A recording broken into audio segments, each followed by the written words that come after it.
You're listening to the Faith and Family Fellowship Podcast. Welcome back to another episode of Faith and Family Fellowship Podcast. Once again, my name is Dallas here. Today we have another amazing guest joining us, Careshmeh Dean. Such a pleasure to have you here today. How you doing? I'm doing fabulous. It's been a great day, very light, beautiful day. Come on. I want to tell our audience we're going to be talking about your book, which you briefly explained to me here just a few minutes ago, but I really want to point this out. The book is not available yet, but it is coming soon. So please connect with her today. We're going to give you guys some information on how to connect with her so you can see when that book comes out. So stay tuned for that. Before we get into that, into the book entirety, I just want you to take the next couple minutes, introduce yourself, tell us where you're located, tell us some things we need to know about yourself to understand the book. So I am married.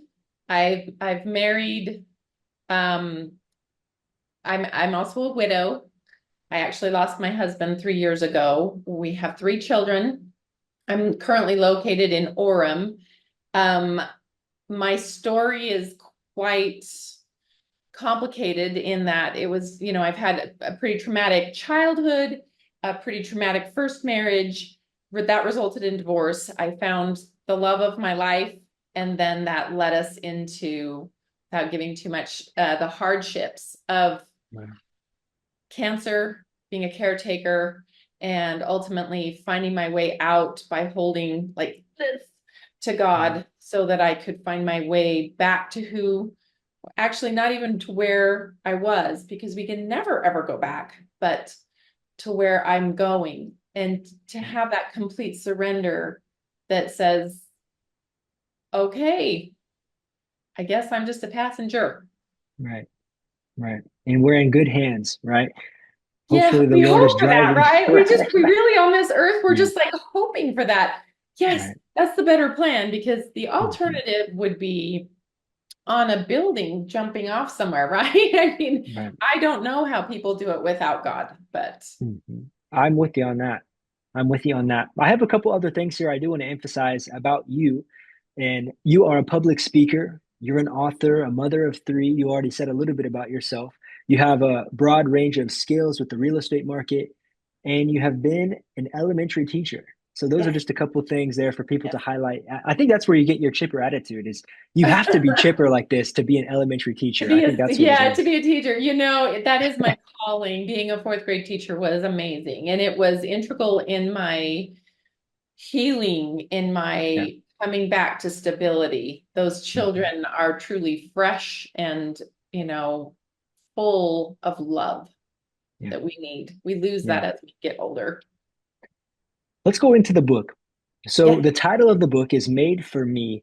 Just take us through the next couple minutes. What is this book about?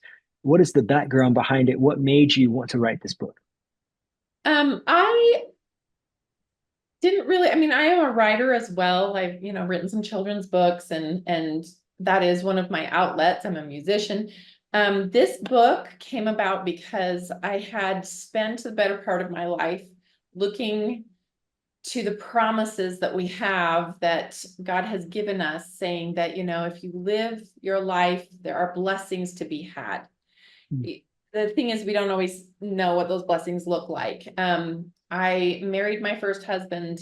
It ended in divorce, 22 years of a lot of abuse and angst, but I kept my eye on the prize, believing that there was love and joy in marriage, joy in the creation of marriage. And I ultimately received that. A lot of manifesting, a lot of belief, a lot of faith. And Joshua Michael French came into my life, and when I say made for me, it was like click, click, click, click. So Mhm. that cleaving that God talks about, that was natural and beautiful and easy. We spent 5 years together. In the 2nd year of our marriage, he was diagnosed with acute myeloid leukemia.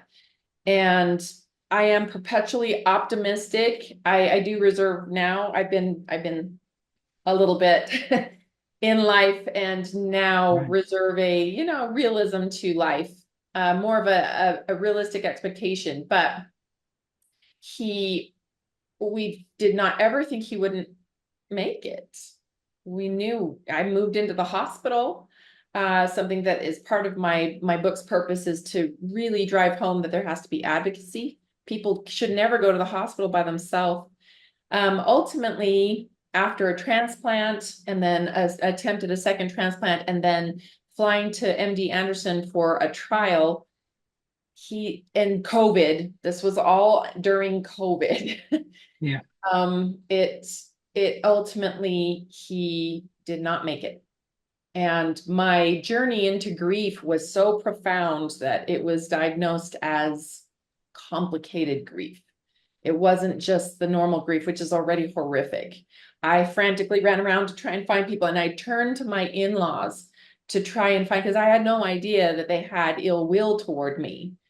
And it became so much more deep and profound because of their, they didn't show up during any of his treatments. It was very difficult for him that his family was absent, but we didn't fault them. We just figured that there was, COVID made people a little weird, and we just kind of allowed for a lot of grace. But they showed their true colors after, and I was abandoned. But I even felt abandoned by my maker. I literally felt like the doors were shutting on me, and I couldn't find my way back to any stability. Not normal. There isn't really a normal. I couldn't find stability. And the more that I posted about my love and my loss, and the more poignant it was, the more profound it was. I found people dividing into camps.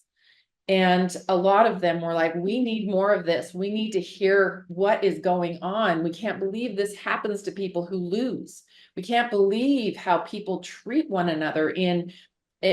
Throughout the scriptures, the only people who are more acknowledged and referenced than Jesus Christ are the widowed and the fatherless.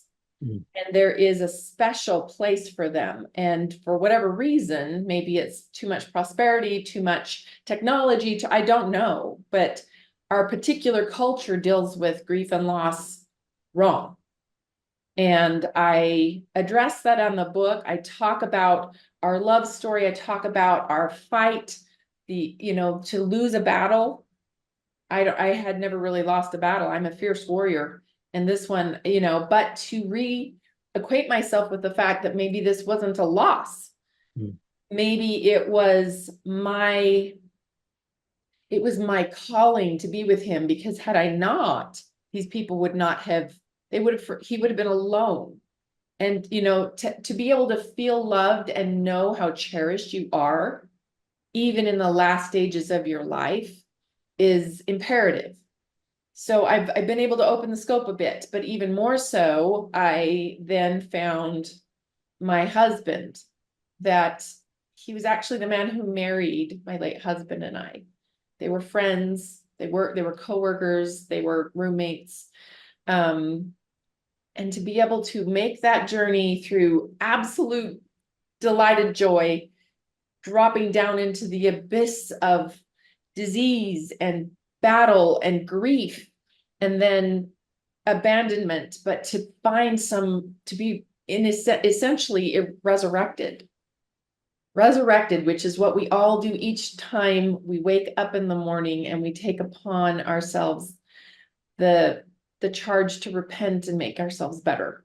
Right. That's hard when you're in grief, because you don't want to hear any of those things. You don't want to hear how maybe you need to do something different to change your situation, because there's a period of time that requires sitting, being still, and it's painful. It almost consumed me.